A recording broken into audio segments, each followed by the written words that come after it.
Dobar dan, dobrodošli u novi video. Danas pravimo Jaffa rolat, dekorativan kolač koji se ne peče.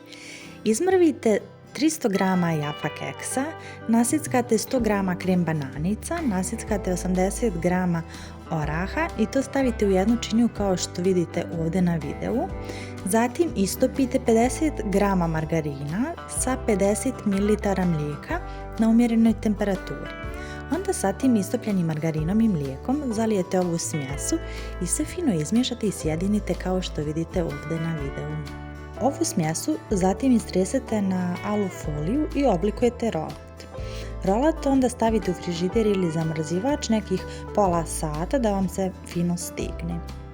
Kada vam se rolat ohladio i stignu, isiječete ga i umačite u istopljenu čokoladu. Istopite 100 g mliječne čokolade ili čokolade za kuhanje sa 2 supene kašike ulja. Bitno je da vam čokolada ne bude previše rijetka da bi se zadržavala ovako na ovom rolatu.